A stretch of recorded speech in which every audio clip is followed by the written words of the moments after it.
నమో నారాయణ. జై గురువాయూరప్పన్. శ్రీమన్నారాయణీయం 7వ దశకం హిరణ్య గర్భోత్పత్తి. శ్రీహరి మనోహరుడు, పరమాత్మ, ఈశ్వరుడు, జన్మలేనివాడు, శక్తి సంపన్నుడు, ఆదిశేషుడు, అనంత స్వరూపుడు, శ్రీపతి, ఎలాంటి మార్పులేనివాడు, దయా సముద్రుడు, నిర్మల మనస్కుడు, సర్వశక్తిమంతుడు, పద్మనేత్రుడు, విద్వాంసులు మెచ్చుకునే పవిత్ర శైలం కలవాడు ఆ శ్రీమన్నారాయణుడు. మందార పువ్వుల్లో ఉండే మకరందం త్రాగి ఆనందించే మనస్సు గల తుమ్మెద చేదు వేప వాసనను ఆమోదించి ఆ వేప చెట్లు మీదకి పోతుందా? అలాగే శ్రీహరి పేరుతో ప్రసిద్ధమైన ఉత్తమ కథామృతం రసమునందు మిక్కిలి ఆశగొన్న సజ్జన శ్రేష్ఠుడు దుష్ట కథలనే ఉప్పు నీటి ప్రవాహాల వైపు వెళ్తాడా? వెళ్ళడు. శ్రీహరి మహిమను ఆయన నాభి నుండి జన్మించిన బ్రహ్మదేవుడు కూడా లోతుగా ఎరగడు. ఇంకా ఇతర మానవులు తెలుసుకోలేరని చెప్పాలా? పద్మనయనుడు, ఉత్తమ వ్యక్తులు స్తుతించే చరిత్ర గలవాడు, దేవతల నమస్కారాలు గ్రహించే పాద పద్మాలు గల శ్రీహరిని వేదాలు కూడా తమలోనే ఎంత వెతికి చూసినా తెలుసుకోలేరని నిర్మల బుద్ధులు అంటున్నారు. ఆ శ్రీమన్నారాయణుడు యోగమాయారహితుడై లోకాలన్నిటినీ 1000 యుగాల కాలం తనలో దాచుకొని నిద్రించాడు. ఆ నిద్రకు పూర్వమే తనను మేల్కొలుపటానికి నియోగించిన తన కాలశక్తితో వృద్ధి చెందిన సృష్టి క్రియా కలాపంలో ఆసక్తుడైనాడు. తన కడుపులో దాచిన లోక సమూహాన్ని సృష్టించటానికి సాధనమైన బీజాంకురంలో అణువు వలె అతి సూక్ష్మాభిప్రాయాన్ని మనసులో ఆ స్వామి గమనించగా కాలానుసారంగా ఏర్పడింది రజోగుణం. ఆ రజోగుణం వల్ల ఆ శ్రీహరి నాభి నుండి తామరకాడ కలిగింది. ఆ తామర మొగ్గ కర్మచేత వికాసం చెందే సమయంలోనే ఆయన తన తేజస్సుతో పెంపొందిన నీటిలో విలసిల్లజేశాడు. సమస్త లోకాలకు ఆశ్రయమైనది, సకల గుణాలను ప్రకాశింపజేసే ఆ కమలంలో తన కళలలోని అంశను అంతర్యామి రూపంలో ఆయన ప్రవేశపెట్టాడు. దాని వలన వేదమయుడు, ఉత్తమ గుణవంతుడు, స్వయంభువు అయిన బ్రహ్మ 4 ముఖాలతో ఆవిర్భవించాడు. కమలంలో నుంచి జన్మించిన ఆయన ఆ కమలం దుద్దు మీద ఉండి కన్నులు బాగా విప్పి అన్ని లోకాలను, విశాల దిక్కులను, ఆకాశాన్ని 4 ముఖాలతో కలియజూశాడు. శ్రీహరి, నీవు ఈ విధముగా 14 భువనముల రూపమున ఏర్పడితివి. వీటిలో అన్నిటికంటే పైన ఉన్న సత్యలోకమును నీవు బ్రహ్మదేవుడుగా వెలిసితివి. నీ అంశ అయిన ఆ బ్రహ్మదేవుని హిరణ్య గర్భుడని కూడా అంటారు. అతడు ముల్లోకాల యందు ఉన్న సమస్త జీవరూపుడు. అతని యందు రజోగుణ ప్రేరణచే సురనర తిర్యఘాది ప్రాణులన్నిటికీ శ్రేయస్సు గూర్చవలనని సంకల్పం కలిగినది. అందువలన అనేక విధములైన సృష్టి రచన చేయవలెనను కోరిక ఆ బ్రహ్మదేవునికి ఉదయించినది. యుగాంతంలో ఏర్పడిన మహత్తర వాయువు తాకిడికి ఎగిరిపడుతున్న తరంగాల గల జలంలో ఆవిర్భవించిన పద్మాన్ని, ఆ కమల కర్ణికలో ఉన్న తనను, లోకతత్వాన్ని వివరంగా తెలుసుకోలేక బ్రహ్మ మనసులో చాలా దిగులు పడ్డాడు. ఇలా ఆలోచించాడు, అపారమైన ఈ జలరాశిలో ఈ పద్మం ఎలా పుట్టింది? ఈ పద్మ కర్ణిక మీద నేను ఒంటరిగా ఎలా ఉన్నాను? నా పేరు ఏమిటి? నాకు ఈ పుట్టుక కలగటానికి కారణమేమిటి? మనస్సులో ఎంత ఆలోచించినా తెలియటం లేదే అని బ్రహ్మ ఆశ్చర్యపడ్డాడు. ఆ పద్మనాళం మొదలు ఆ నీటిలో ఎక్కడ ఉన్నదో తెలుసుకోవటానికి బ్రహ్మ ఆ పద్మనాళం వివరంలో నుంచి క్రిందకి పోసాగాడు. చాలా లోతైనది, మిక్కిలి విశాలమైన సముద్ర జల మధ్యలో మునిగిన బ్రహ్మ సహస్ర దివ్య సంవత్సరాల కాలం ఆ పద్మమూలం కనుక్కోవటానికి వెతికి వేసారాడు. కానీ ఆయనకు అంతు చిక్కలేదు. భగవంతుని మాయామహిమ ఆయనకు విస్మృతి కలిగించింది. అందువలన భయపడి వెనుతిరిగి ఆ పద్మంపైకి వచ్చాడు. ఆ బ్రహ్మదేవునకు విశ్వసృష్టి చేయవలెనను కోరిక కలిగి అందులకై బాగుగా ఆలోచించినాడు. కానీ విశ్వసృష్టిని ఏ విధంగా చేయవలెనో తెలియక అతడు చాలా కాలం చింతింపసాగాడు. ఆ సమయమున జగన్నాథుడవైన నీవు బ్రహ్మదేవునికి తపస్సు చేయమని ప్రేరేపించుచు తప తప అని స్తోత్ర మధురమైన ఆకాశవాణి అతనికి వినిపించితివి. అప్పుడా బ్రహ్మదేవుడు నీటిచే నిండిపోయిన ఈ జగన్మండలమున తప తప అని అన్న వ్యక్తి ఎవరని అన్ని దిక్కులు చూచెను. అయినను అతనికి ఎవ్వరూ కూడా కనిపించలేదు. అప్పుడా బ్రహ్మదేవుడు తనకు వినిపించిన వాక్యార్థమును అనుసరించి అనేక దివ్య సంవత్సరములు తపస్సునాచరించుచు పరమాత్మవగు నిన్ను ఆరాధించెను.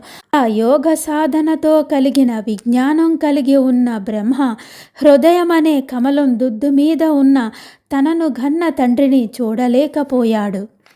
చతుర్ముఖుడు నిశ్చల భక్తి యోగ మహిమతో శ్రీహరిని దర్శించాడు. ఆ స్వామి మంగళ చరిత్ర గలవాడు, లోకాలను పవిత్రం చేసేవాడు, లక్ష్మీదేవి భర్త, దేవశ్రేష్ఠుల స్తోత్రాలకు పాత్రమైనవాడు, రాక్షస సైన్యాన్ని జయించేవాడు, వికసించిన పద్మాల లాంటి కన్నులు కలవాడు, ప్రకాశవంతమైన నీలమేఘంలాగా ఉంటుంది శ్రీమన్నారాయణుని దేహం.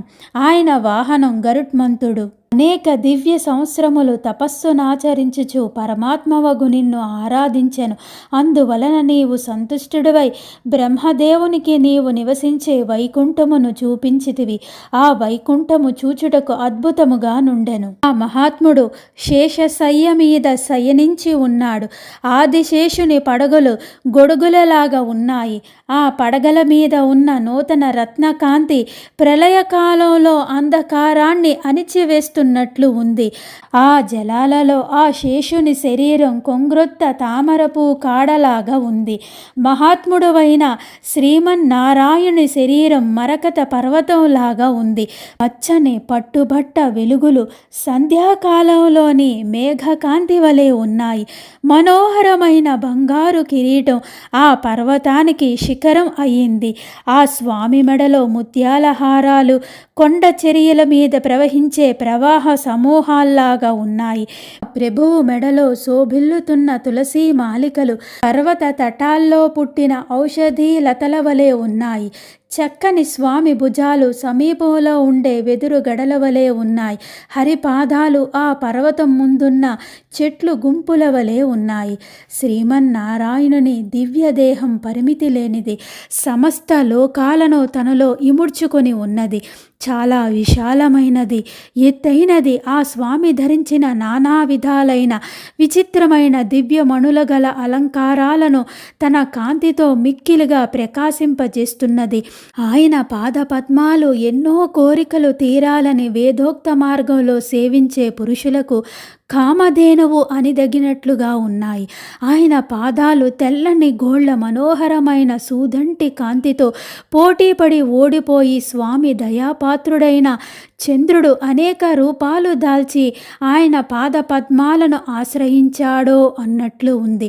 అంతటి తెల్లటి కాంతి ఆ స్వామి పాదాల చెంత ఉంది.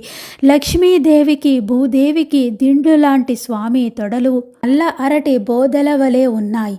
ఆయన నడుము మణిమయమైన మేకల అనేక భూషణంతో అందంగా ఉంది. కడిమి పూల కేసరాలతో శోభిల్లే పీతాంబరంతో అలంకృతమై ఉంది. ఆయన నాభి శృంగార నది నీటిలో ఏర్పడి సుడిగుండంలాగా ఉంది. ఆయన శరీర మధ్య ప్రదేశంలో కుక్షిలో ఉన్న సమస్త బ్రహ్మాండాలు పలుమార్లు ఆవిర్భవించటం వల్ల సన్ననైనట్లు ఉంది. స్వామి వక్షస్థలం లావైన ముత్యాల మాలికలతో వేసిన ముగ్గుతో విరాజిల్లేది. కొంగ్రొత్త తులసి మాలికలతో ఏర్పరిచిన చిగురుటాకుల పరుపు గలది. పూమాలలతో అలంకృతము, పన్నీరు, కస్తూరి, మంచి గంధాలతో అలికినది. కౌస్తుభరత్నం అనే దీపం గలది. శ్రీవత్సం అనే లక్షణంతో కనిపిస్తూ లక్ష్మీదేవికి క్రీడా మందిరంలాగా ఉంది. శ్రీహరి కంఠం మీద 3 రేఖలు ఉన్నాయి. ఏకాంత క్రీడలో లక్ష్మీదేవి గట్టిగా కౌగిలించుకోగా చేతి గాజులు ఒత్తుకోవటం చేత ఏర్పడిన గుర్తుల్లాగా ఉన్నాయి. అవి కంఠం మీద ఆయన బాహువుల అమూల్యమైన దివ్య కాంతులతో అలరారే బాహుపురులు, కంకణాలు, ఉంగరాలతో అలంకృతులై ఉన్నాయి. అద్దాలలాగా మెరుస్తూ సమస్త లోక సుఖదుఖాల బాధలను పోగొట్టే చిరునవ్వుల వెన్నెల కాంతులతో ధవళవర్ణం కలిగి చెవులుకున్న కుండలాలంకారాలలోని కాంతులు ఆయన చెక్కిళ్ళ మీద నాట్యం చేస్తున్నాయి. అంటే ఆ శ్రీహరి యొక్క చెక్కిళ్ళ మీద ఆయన చెవులకుండే మకర కుండలాలు మణుల కాంతులు ఆ చెక్కిళ్ళ మీద కనిపిస్తున్నాయి. అంత అద్దంలా మెరిసిపోతున్నాయి ఆ స్వామి యొక్క చెక్కిళ్ళు. బాగా పండిన దొండ పండుల్లాగా పగడపు చిగురుటాకులలాగా ఆయన పెదవి అరుణ వర్ణంతో ఉంది. ఆయన కన్నులు సమస్త లోకాలను పరిపాలించటానికి సమర్థమైన వాడిని అని పరస్పరం కలహిస్తున్నాయి. వాటికి రెండిటి మధ్య పొలిమేర మీద స్తంభంలాగా ముక్కు ఉంది. అది సంపెంగ పువ్వులాగా విరాజిల్లుతూ ఉంది. కమలాలకు కలువలకు పెంపు కలిగిస్తూ కరుణామృతంలో సంచలిస్తూ చెవులు దాకా వ్యాపించేంత విశాలమైన విలసిల్లేవి ఆయన నేత్రాలు. సుందరమైన శ్రీకారానికి అక్షరత్వం సార్థకం అయ్యింది అని అనదగినట్లు ఆయన చెవులున్నాయి. శ్రీమన్నారాయణుడి కనుబొమ్మలు మన్మధుని రెండు ధనస్సులులాగా కనబడుతున్నాయి. ఆయన నుదురు బహుళ పక్షంలో చంద్రుడా అనే సందేహం కలిగిస్తుంది. స్వామి ధరించిన మణిఖచిత కిరీటం నీలగిరి శిఖరం మీద కనిపించే ఉదయ సూర్య మండలంలాగా ఉంది. ఆ స్వామి తేజో విశేషాలు సూర్య చంద్ర వాయు అగ్నుల వెలుగులకు అవకాశాన్ని కలిగించకుండా ముల్లోకాలలో వ్యాపించే సామర్థ్యం గలవి. యుద్ధ రంగంలో రాక్షస సమూహాలను నాశనం చేయగల సుదర్శన చక్రాదులైన దివ్యాయుధాల వలన ఆ స్వామిని సమీపించటం కష్టంగా ఉంటుంది. సమస్త జగత్ స్వరూపుడు శ్రీమన్నారాయణుడు అవ్యక్తమూలమై ఉన్నాడు. ఆయన ధరించిన హారాల సమూహం పూల గుత్తుల వలె ఉంది. అమూల్యమైన రత్నాలు పొదిగిన భుజకీర్తులు, వ్రేళ్ల ఉంగరాలతో మిక్కిలి ప్రకాశవంతమైన భుజాలు 1000 కొమ్మలలాగా ఉన్నాయి. సర్వభువనాత్మకుడైన ఆయన పడగలు విప్పి చుట్టుకున్న సర్పాలు గల చందన వృక్షంలాగా ఉన్నాడు. శ్రీహరి ఆదిశేషునిపై పడుకుంటాడు కాబట్టి ఆయనతో చెలిమి ఉంది. వరాహమూర్తిగా భూమిని ఎత్తుతాడు కాబట్టి ఉర్వీభృత్తు.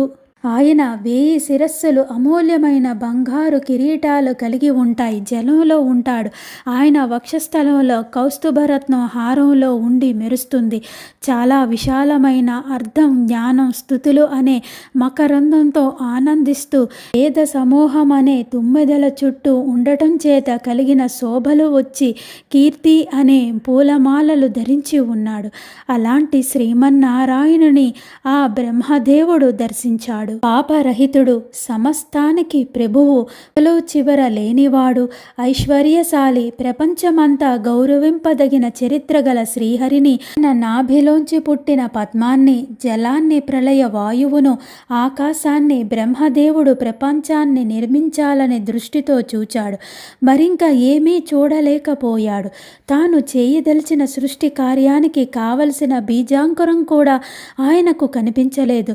కానీ రజోగుణం కలవాడైనాడు. అందువలన ప్రజాసృష్టి చేయటానికి సిద్ధపడ్డాడు. కానీ అది చేయటానికి మార్గం స్పష్టంగా లేదు. అందువల్ల శ్రీహరి జన్మలేనివాడు, సంసారరహితుడు, ఇంతవాడని తెలియరానివాడు అయిన ఆ శ్రీమన్నారాయణుని ఆ బ్రహ్మదేవుడు ఇలా స్తుతించాడు.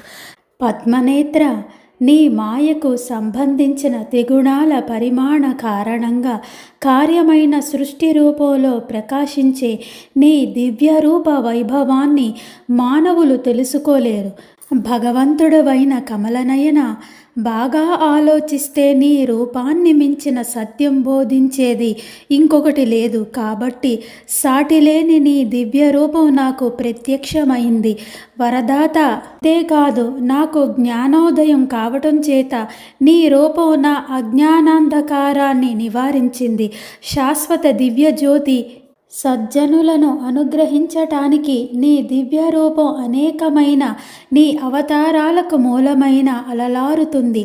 నీ నాభి పద్మం నుంచి జన్మించిన నేను నీ పవిత్ర స్వరూపం మేఘం వలె అందమైన స్వయం ప్రకాశమై విరాజిల్లుతుండటం చేత మొదటనే గ్రహించాను. ప్రభు, నీ ధామమైన వైకుంఠము చతుర్దశ భువనముల కంటే పైన ఉన్నది. అచట మాయ యొక్క ప్రభావము ఏమాత్రము కనబడదు. అచట దుఃఖము, కోపము, మోహము, భయము మొదలైన నీచ భావములు ఏవియూ ఉండనే ఉండవు. అది పరంజ్యోతి ప్రకాశించు స్థలము. అచట బ్రహ్మానందం పొంగి పొరులుచూ ఉంటుంది. అట్లు విరాజిల్లుచున్న నీ వైకుంఠ ధామమునకు జయము జయము. ఆ వైకుంఠమున ఉన్నవారు 4 భుజములతో ఇంద్రనీలమణి వలె నల్లని కాంతి కలిగి నీ అందలి పరమ భక్తి వలన అత్యున్నతమైన స్థానమును పొంది ఉంటారు. వారి శరీరములు దివ్యమైనవి. 2 భవనములు గొప్ప గొప్ప విమానాలతో శిఖరములతో ప్రకాశించుచూ ఉండును. అచట మలినమైన భావములకు ఏమాత్రము తావులేదు. అట్టి విశిష్ట స్థానమైన శ్రీ వైకుంఠమునకు జయము. అంతటి శక్తివంతమైన ఆ వైకుంఠమున స్వామి నీ దివ్య రూపం కేవలం జ్ఞానంతో ఆనందంతో మాత్రమే నిండి ఉంటుంది. దాని వెలుగును ఏదీ కప్పివేయలేదు. ఎలాంటి భేదాలు లేవు దానిలో.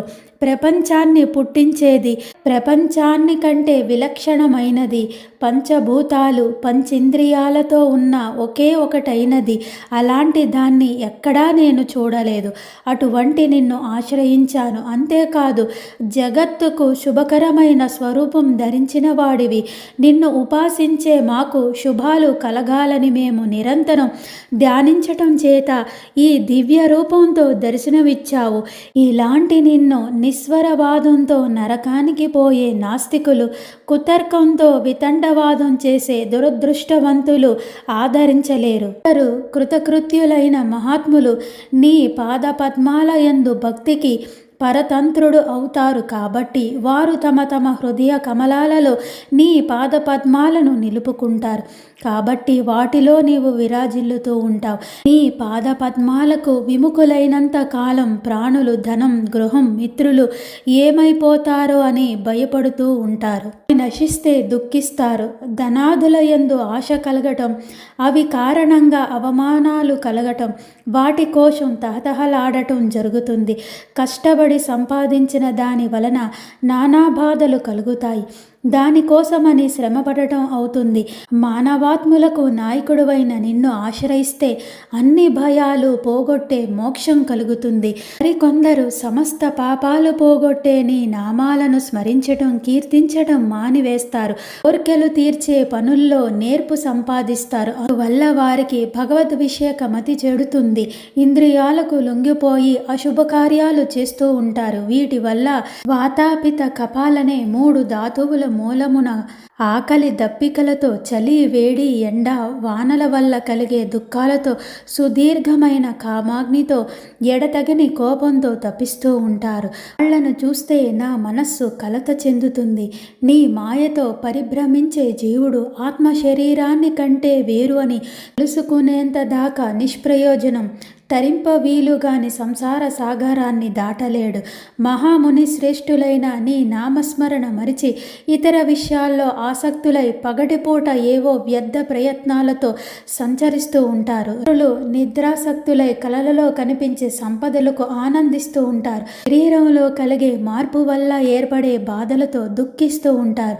చేసే ప్రయత్నాలు దెబ్బతింటూ ఉండగా భూలోకంలో సంసారులుగా ప్రవర్తిస్తూ ఉంటారు. నిష్కామంగా తమ కర్తవ్యాలను నిర్వహిస్తూ మిమ్మల్ని సేవించే సజ్జనులు కర్ణ మార్గాల గుండా ప్రవేశించి నీ భక్తి యోగంతో విరాజిల్లే హృదయ పద్మ పీఠమున నిలుస్తారు. అంతేకాదు మాధవ, మహాయోగి శ్రేష్ఠులు యోగ మార్గాలను అనుసరించి మనస్సులో నీ మనోహరమైన రూపాన్ని స్మరించి నీలో ఉండే ఏ గుణాలతో ధ్యానం చేస్తారో ఆ ఉత్తమ మానవులు మనస్సులో స్థిరంగా నిలుపుకోవటానికి వారు ధ్యానించే ఆకారాన్ని మహోత్సాహంతో ధరిస్తావు కదా.